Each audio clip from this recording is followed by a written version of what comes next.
Shalom adik-adik, gimana kabarnya? Pasti baik semua kan? Saat kita akan mengibadi kita pada minggu ini. Sebelum itu mari kita angkat pujian. Selamat pagi Bapak, selamat pagi Yesus.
Terima kasih Yesus, dimana kami boleh berkumpul di rumah kami masing-masing. Tuhan, berkati ibadah kami Tuhan dari awal pertengahan hingga akhirnya, biar berkenan di hadapan Tuhan.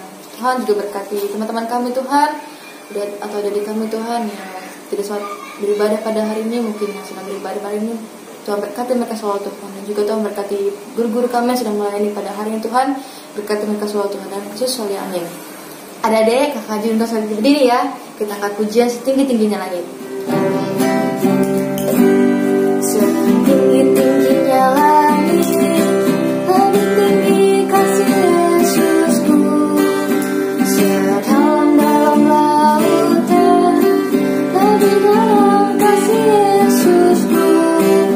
Seindah-indah pelangi, lebih indah kasih Yesusku. Kasih Yesus, oh kasih Yesus, menawarkan segalanya. Kasih Yesus, oh kasih Yesus, menawarkan segalanya. Setinggi-tingginya langit, lebih tinggi kasih Yesusku. Sedalam-dalam lautan, lebih dalam kasih Yesusku. Seindah-indah pelangi, lebih indah kasih Yesusku. Kasih Yesus, oh kasih Yesus, menawarkan segalanya. Kasih Yesus, oh kasih Yesus, menawarkan segalanya. Saat yang dapat mendengarkan sebagian dari firman Tuhan, kita angkat pujian firman-Mu berita baik lagi.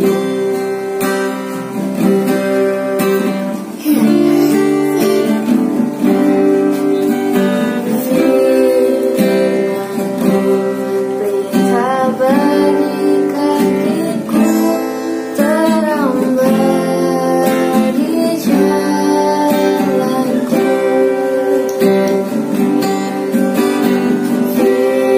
Firman-Mu berita bagi kakiku,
Shalom adik-adik, selamat pagi. Kita boleh bersyukur kepada Tuhan. Pada Tuhan senantiasa menyertai di dalam hidup kita. Dan saat ini kita akan mendengarkan cerita kebenaran firman Tuhan. Sebelumnya kita berdoa dulu ya adik-adik ya. Semua tangannya dilipat, matanya ditutup. Kita berdoa bersama-sama ya. Tuhan Yesus, terima kasih. Sebentar kami akan mendengarkan cerita kebenaran firman-Mu.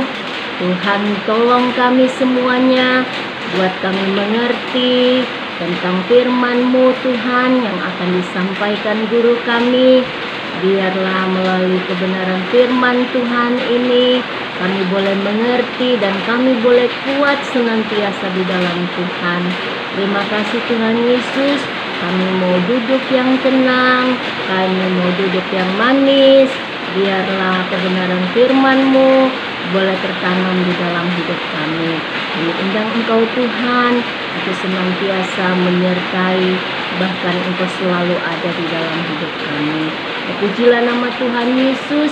Kami siap mendengarkan kebenaran firman-Mu dan cerita pagi hari ini. Hanya di dalam nama Yesus, Tuhan dan Juru Selamat kami. Haleluya. Amin. Puji nama Tuhan adik-adik. Tante akan bercerita dengan judul yaitu Orang Muda yang Kaya. Orang muda yang kaya. Tante mengambil cerita ini dari Matius 19 ayat 16 sampai dengan 30 dan Markus 10 ayat 17 sampai dengan 31. Adik-adik, cerita hari ini orang muda yang kaya. Nah, pada suatu hari Tuhan Yesus berjalan bersama murid-muridnya. Tiba-tiba seorang pemuda datang berlari-lari mendapatkan Tuhan Yesus. Ia mengenakan pakaian yang mahal ya, karena ia sangat kaya. Ia berlutut di hadapan Tuhan Yesus dan bertanya, "Orang yang baik, apa yang harus kuperbuat untuk menerima hidup yang kekal? Mengapa engkau mengatakan aku baik, nak?" Orang kaya ini mengatakan kepada Tuhan Yesus bahwa Tuhan Yesus baik. Ya. Terus Tuhan Yesus menyampaikan kepada orang kaya ini, "Mengapa engkau mengatakan aku baik? Selain tidak ada yang lain selain Allah sendiri yang baik." Engkau pasti sudah tahu perintah-perintah Allah. Jangan berbuat salah, ya. Jangan berzina, jangan mencuri, jangan bersaksi dusta, jangan menipu. Hormatilah ayah dan ibumu dan lakukanlah itu dan engkau akan hidup. Nah, kalau kita mau menjadi baik, ya, Tuhan Yesus bilang, kalau kita mau menjadi baik, kita harus melakukan hal ini, ya. Kita jangan berbuat salah, ya. Itu semua kita tahu di dalam hidup kita. Semua yang kita lakukan sejak kecil, ya, pasti ada kesalahan, ya. Kalau disuruh mama atau disuruh papa, pasti bilang nanti dulu.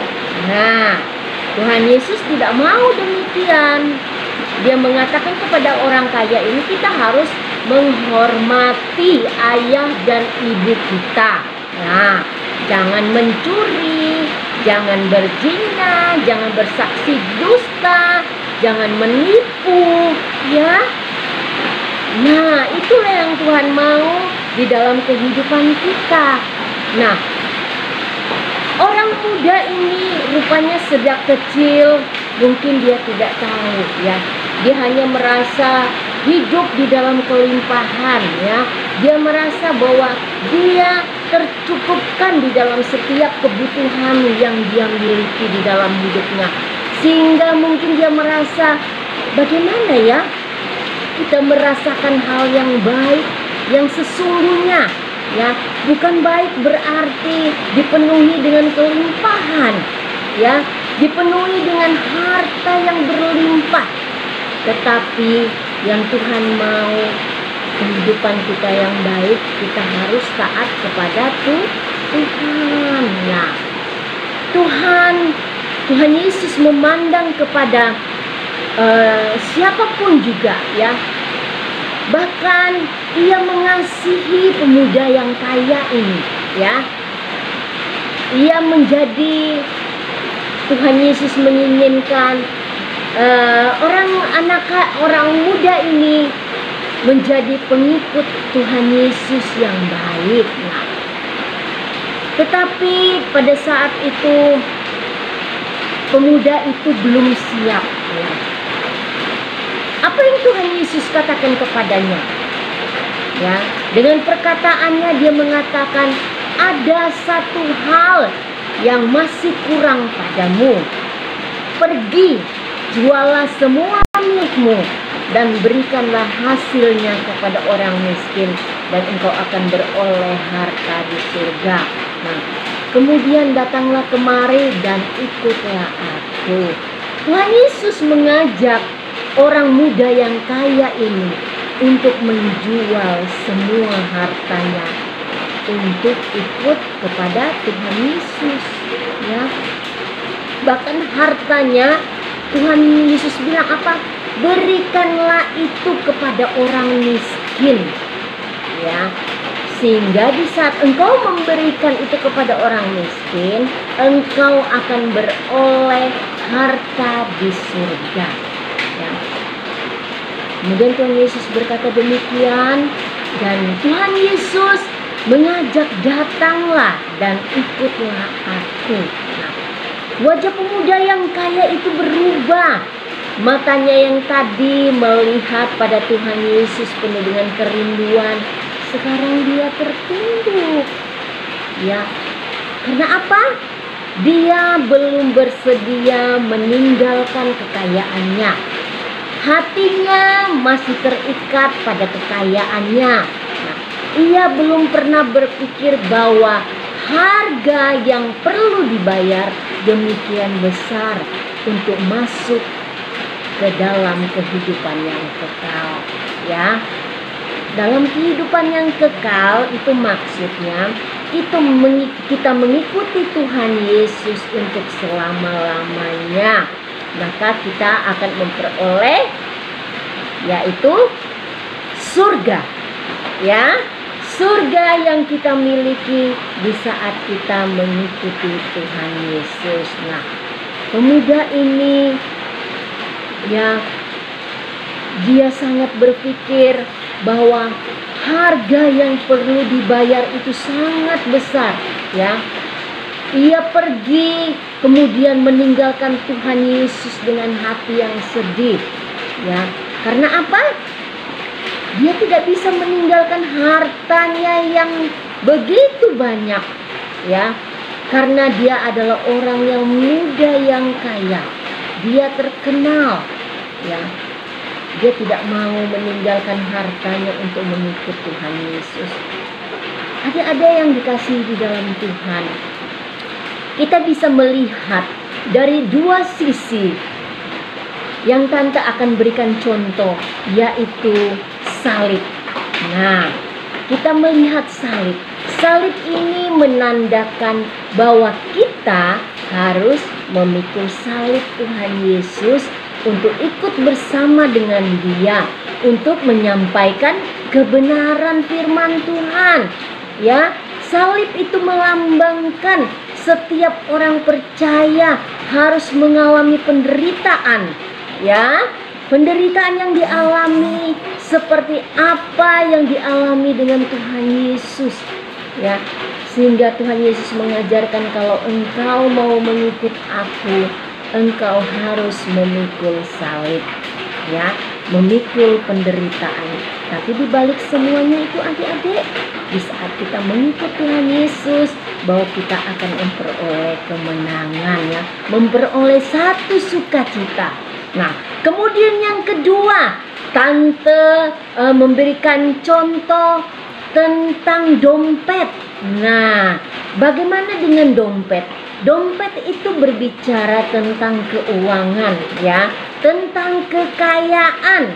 Nah, dompet, setiap orang yang tidak mengasihi Tuhan, dia tidak akan bisa meninggalkan dompetnya, yaitu kekayaannya. Karena di dompetnya itu banyak uangnya ya.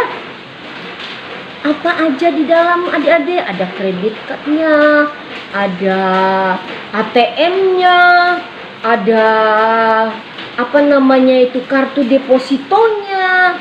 Wah, banyak uangnya. Nah, di dalam dompet itu pun ada uangnya. Tidak ada uang 10.000 ya, uangnya 100.000 semuanya. Wah, dia yaitu orang yang memiliki isi dompet yang demikian susah untuk mengikut Tuhan Yesus kalau dia tidak mau memikul salib ya. Dia tidak mau menderita, dia hanya ingin senang karena dompetnya tebal ya. Tuhan Yesus tidak mau hal yang demikian ya adik-adik. Nah, Tuhan Yesus mengatakan, apakah ada upah untuk mengikut Tuhan Yesus? Ada. Pasti ada, Tuhan berikan ya. Tetapi pemuda ini, dia tidak mau begitu saja memberikan hidupnya kepada Tuhan Yesus. Dia bertanya, kalau aku mengikut Tuhan Yesus bagaimana? Apa yang harus aku dapat? Apakah aku memperoleh kekayaan yang banyak? Apakah aku memperoleh kekayaan yang berlimpah? Ya. Bahkan Tuhan Yesus pernah mengatakan kepada murid-muridnya untuk boleh ikut sama dengan Tuhan Yesus ya. Karena Tuhan Yesus mau setiap murid-murid Tuhan Yesus yang mau ikut kepadanya harus mau memikul salib ya, harus mau menyampaikan kebenaran firman Tuhan. Nah, ada pepatah mengatakan, betapa sukar untuk seorang kaya masuk ke dalam surga. Nah, lebih mudah seekor unta untuk melewati lubang jarum daripada seorang kaya masuk ke dalam kerajaan Allah. Karena apa? Kenapa disebutkan ini susah? Karena dia hanya memikirkan kepentingannya sendiri. Dia memikirkan kekayaannya. Nah, kemudian murid-murid yang ikut kepada Tuhan Yesus, mereka pun berkata, jika demikian, siapakah yang dapat diselamatkan?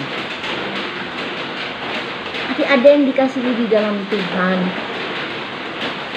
Tuhan bilang, kalau engkau mau mengikut aku, kalau engkau ingin diselamatkan dan memperoleh hidup yang kekal, engkau harus mengikut, engkau harus mengalami penderitaan. Bagi manusia tidak mungkin. Masa aku harus menderita dulu baru bisa aku masuk surga? Kan aku tidak pernah berbuat dosa. Aku tidak pernah melakukan kesalahan. Kembali lagi tadi yang Tuhan bilang, kita pernah melakukan hal yang salah, yaitu bisa melawan orang tua, ya, tidak mau dengar-dengaran sama orang tua. Sedangkan Tuhan bilang apa? Hormatilah orang tua. Itu yang Tuhan mau. Ya, orang kaya ini dia berpikir, masa mungkin aku aku bisa masuk di dalam kerajaan surga. Masa mungkin kalau aku mengikut Tuhan Yesus, aku bisa masuk di dalam kerajaan surga? Bagi Allah tidak ada yang tidak mungkin, ya. Tuhan Yesus menjawab demikian. Bagi manusia tidak mungkin, tapi bagi Allah mungkin semuanya. Nah, ada yang dikasih di dalam Tuhan Yesus. Murid-murid mulai membayangkan pada saat mereka sendiri dipanggil oleh Tuhan Yesus. Nah, pada waktu itu Petrus dan Andreas, mereka meninggalkan perahunya yang penuh dengan ikan. Yakobus dan Yohanes meninggalkan ayah mereka yang sejak itu harus bekerja dengan orang upahan. Lewi meninggalkan pekerjaan yang baik sebagai pemungut cukai. Nah, bagaimana mungkin hal ini bisa mereka lakukan? Sekarang mereka tahu Allah yang memungkinkan hal itu. Allah menolong mereka untuk dapat melakukannya. Tetapi mereka semua penuh dengan pertanyaan. Ya, bahkan Petrus bertanya. Dia bilang, Tuhan, semalam-malaman kami sudah meninggalkan, ya, sudah mengikut Engkau. Apakah yang kami peroleh? Kami tidak mendapat apa-apa. Tuhan Yesus tahu bahwa Petrus mengatakan apa yang ada di dalam hatinya. Ya.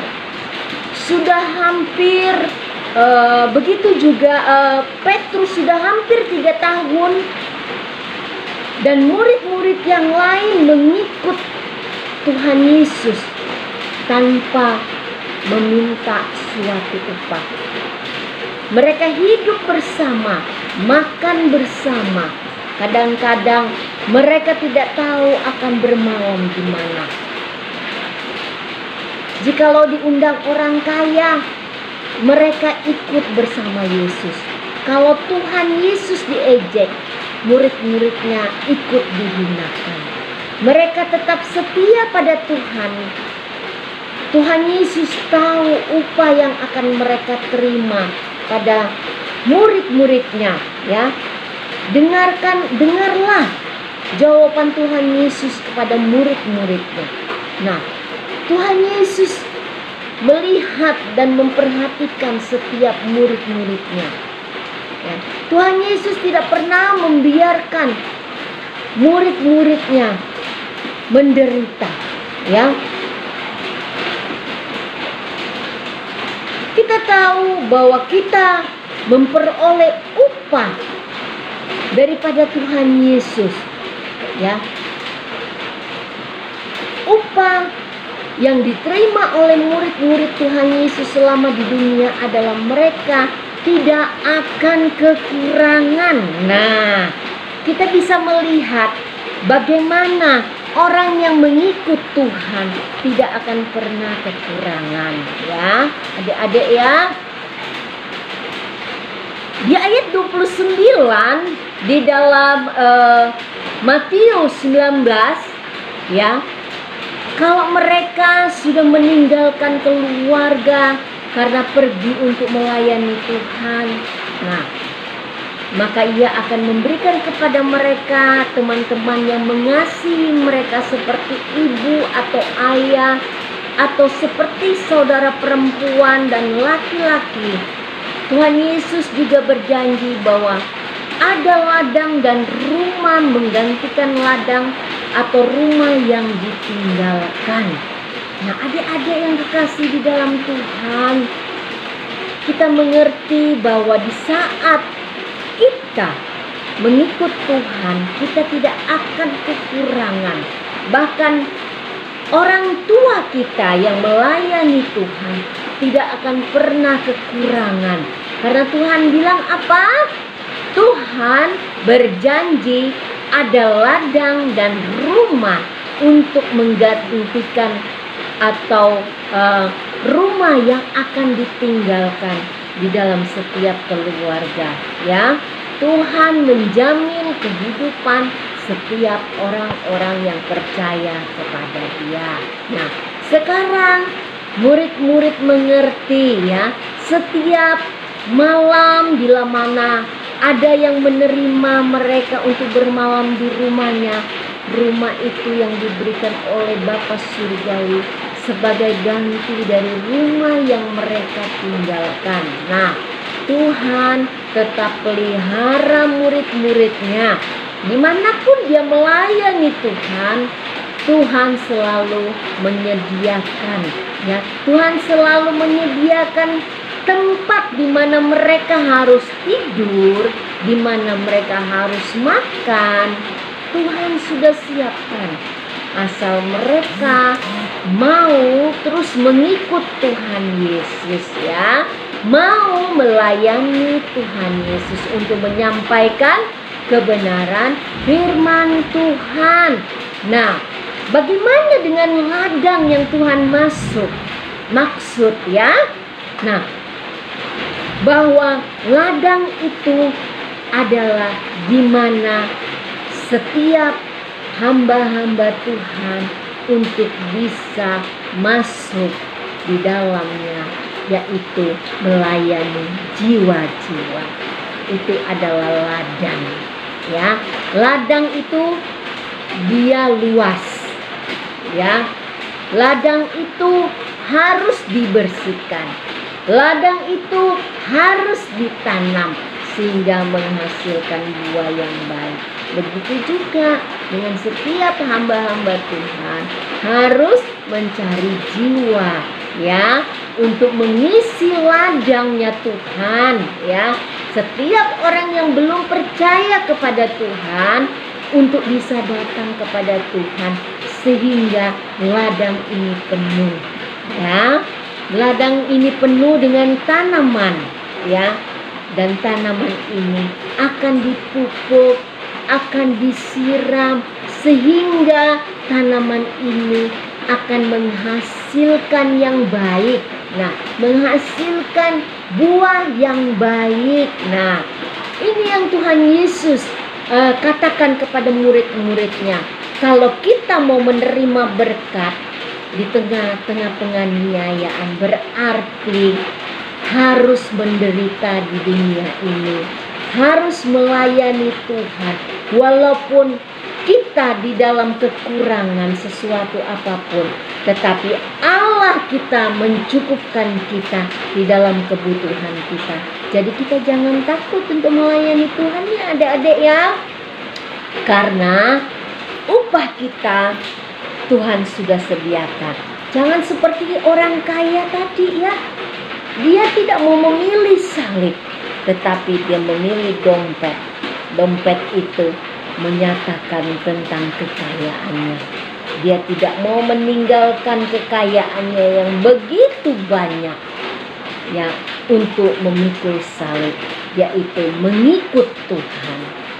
Tuhan Yesus mau di dalam kehidupan kita bahwa setiap kita yang percaya kepada Tuhan harus mau senantiasa mengalami penderitaan, bahwa kita mengerti upah yang besar karena kita mengikut Tuhan Yesus dengan segenap hati kita. Kita rindu untuk menerima upah yang Tuhan Yesus janjikan.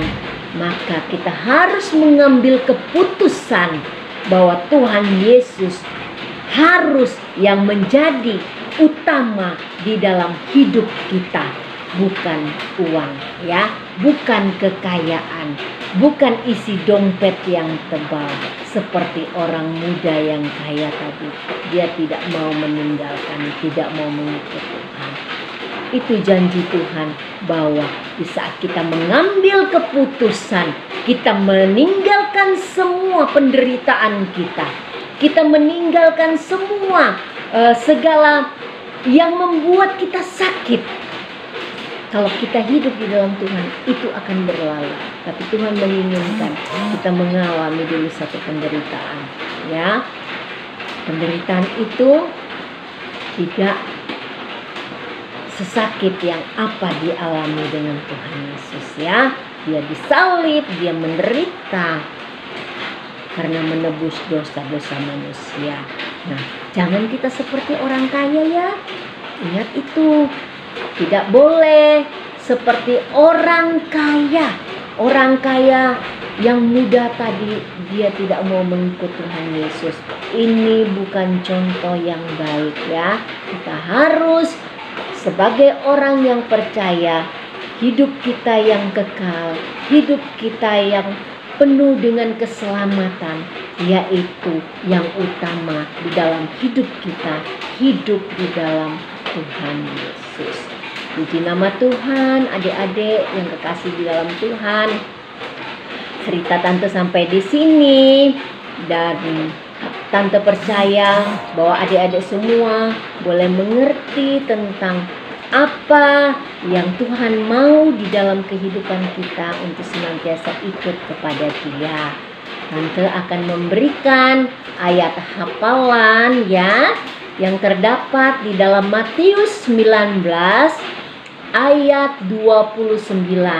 Matius 19 ayat 29 yang berbunyi, setiap orang yang karena namaku meninggalkan rumahnya, saudaranya laki-laki atau saudaranya perempuan, bapak atau ibunya, anak-anak atau ladangnya, akan menerima 100 kali lipat dan akan memperoleh hidup yang kekal. Nah, puji nama Tuhan, demikian kebenaran firman Tuhan. Tante percaya bahwa firman Tuhan boleh menjadi kekuatan kita untuk senantiasa kita boleh setia di dalam Tuhan. Kita akan akhiri ibadah kita saat ini dan kita berdoa bersama-sama. Tuhan Yesus, terima kasih buat kebenaran firman-Mu. Kami percaya, jadikan kami anak-anak yang takut akan Tuhan, mengasihi Tuhan, dan mencintai Tuhan. Bukan menginginkan hal-hal yang Tuhan tidak inginkan, kekayaan yang berlebih, tapi tidak mengasihi Tuhan. Tuhan tidak menginginkan itu di dalam kehidupan setiap anak-anak Tuhan, tetapi Tuhan inginkan kita mau memikul salib untuk ikut Tuhan Yesus sehingga kita memperoleh keselamatan. Terima kasih Tuhan Yesus. Terima kasih. Kami percaya sepanjang minggu ini Tuhan menyertai kami di dalam setiap apapun yang kami kerjakan. Terima kasih Tuhan Yesus. Terpujilah nama Tuhan. Kami bersyukur hanya di dalam nama Yesus, Tuhan dan Juru Selamat kami. Haleluya. Amin. Karena akhiri ibadah kita pada hari ini, kita angkat pujian. Terima kasih Tuhan. Kasih Tuhan untuk